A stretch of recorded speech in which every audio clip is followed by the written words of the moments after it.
नमस्कार, आप सभी का स्वागत करता हूं अपने YouTube चैनल सुरेंद्र सिंह बोरा में।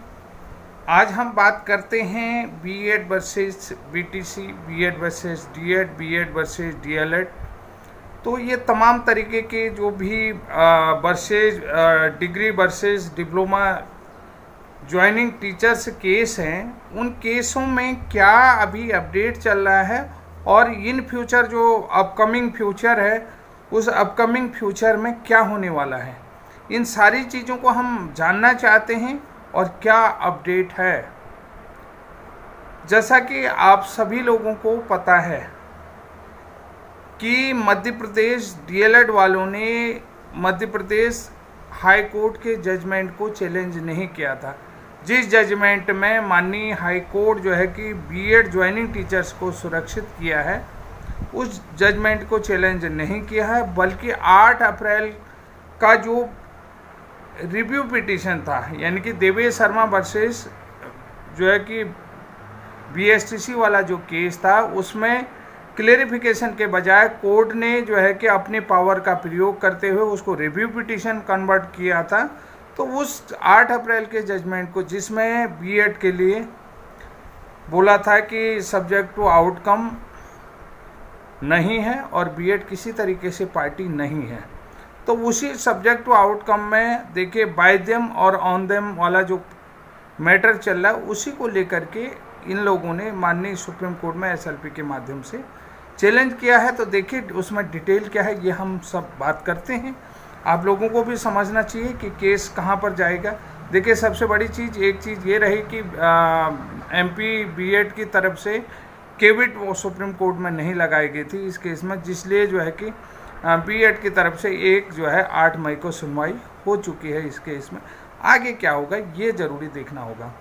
देखिए साथियों, छत्तीसगढ़ बीएड अपॉइंटेड टीचर्स के भविष्य को लेकर माननीय सुप्रीम कोर्ट का क्या निर्णय रहेगा, या जो है कि माननीय सुप्रीम कोर्ट क्या निर्णय लेगा। क्या छत्तीसगढ़ के बीएड ज्वाइनिंग टीचर्स बाहर होंगे, क्या छत्तीसगढ़ बीएड टीचर्स की नौकरी बच जाएगी।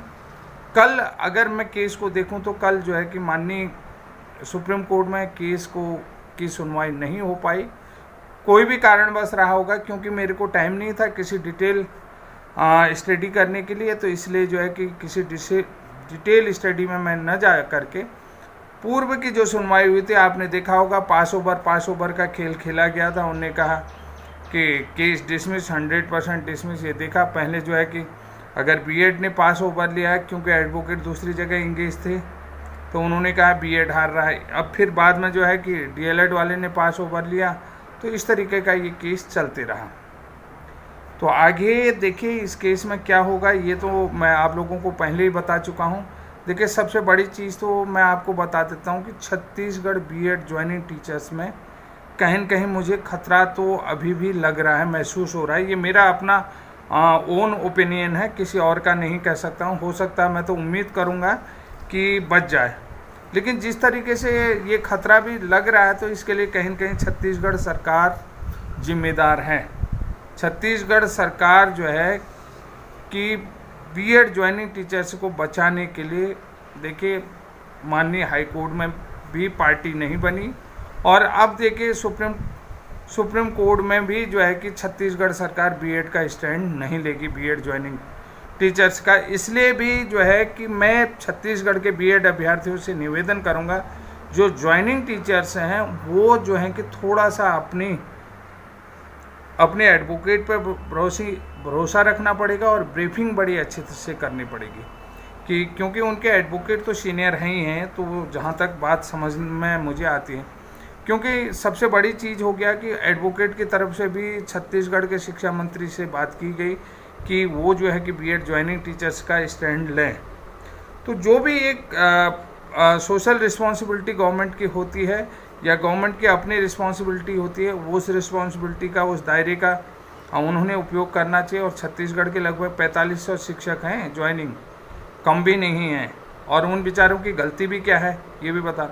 तो यहाँ पर क्लियर स्टैंड सरकार ने लेना चाहिए, ये मेरा मानना है। तो कुल मिलाकर के जो छत्तीसगढ़ के पिटीशन के ग्राउंड हैं, उनकी भी बात मैंने आपको पहले भी वीडियो में बताया था, फिर भी मैं बताऊंगा कि यहाँ पर कुछ ग्राउंडों पर ध्यान देने की ज़रूरत है, कुछ ग्राउंड को चेंज करने की ज़रूरत भी है। सीनियर एडवोकेट को अपनी सारी बातें आप बताइए।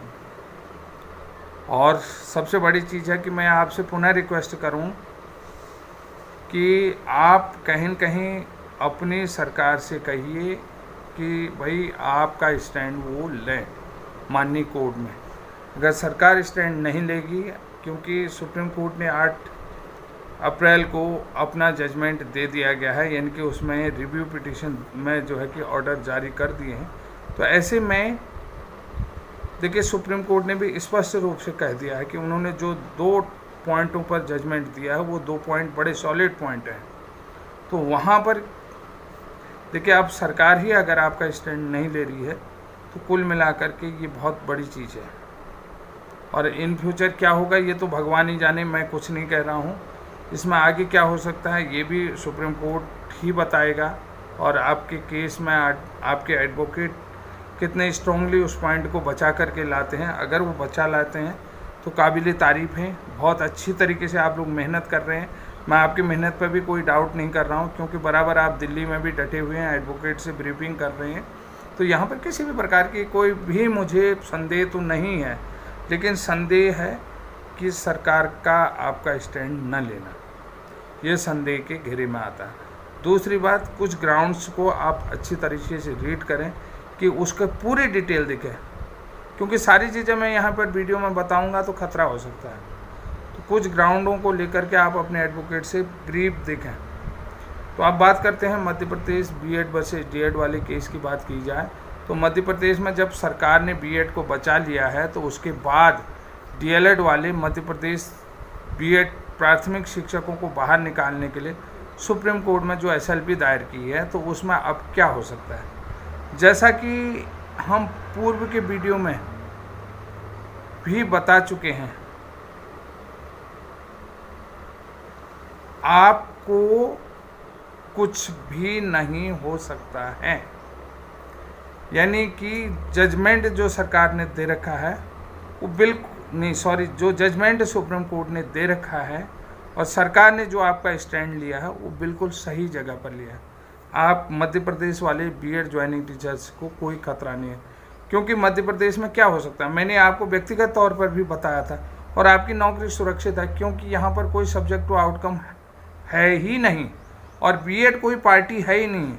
आपने इसका डायरी नंबर भी देख लिया होगा, 21,767/2024 है, और ये जो है कि 8 अप्रैल 2024 के सुप्रीम कोर्ट के जजमेंट को चैलेंज किया गया था, और एक सुनवाई देखिए बीएड को बिना भनक लगे 8 मई को हो चुकी है, और अगली सुनवाई 29 जुलाई को है। देखिए भाई, सबसे बड़ी चीज़ है बीएड वाले जो है कि मध्य प्रदेश वाले बेफिक्र होकर के नौकरी करें। कि बहुत सारे लोगों ने मुझे सुबह टेलीफोन में मैंने पूछा सर एसएलपी क्या, तो बोला क्या हो सकता है, पूछ रहे थे। मैंने कहा भाई देखिए, आपको सरकार ने बचा दिया, और जब आगे अगर इन फ्यूचर कोई जजमेंट चेंज भी होता है तो वो उस दिन से लागू होगा।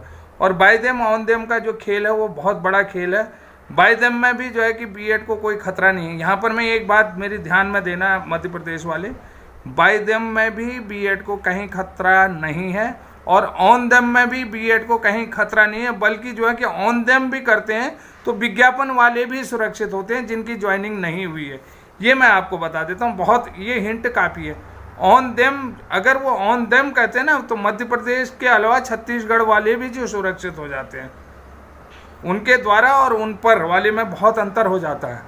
बाय द्वारा और उनके ऊपर क्या, subject to outcome, subject to outcome on them हो जाएगा, और सब्जेक्ट आउटकम बाय देम। देखिए बहुत सारी चीज़ें हैं, ये क्या होगा इसको आपको समझने की ज़रूरत है। ऑन देम में भी आप सुरक्षित हो जाएंगे और बाय देम में भी, क्योंकि यहाँ पर ऐसा जो एडवोकेट, जो काबिल एडवोकेट हैं, वो ऐसा फंसाएंगे डीएलएड वालों को कि वो अपनी चीज़ें संभाल नहीं पाएंगी। ये बाय देम और ऑन देम का खेल जो है, तो यहाँ पर बीएड वाले दोनों ही मैटर पर सुरक्षित रहेंगे, ये बात मैं आपको बता देता हूँ। तो इसलिए जो है कि आपको चिंता करने की ज़रूरत नहीं, डट करके सामना करिए और आपको कुछ नहीं होने वाला है। आज के लिए इतना ही, तब तक के लिए जय हिंद, जय उत्तराखंड। और जाते जाते जो है कि ये केस की रिपोर्ट ज़रूर देख जाए।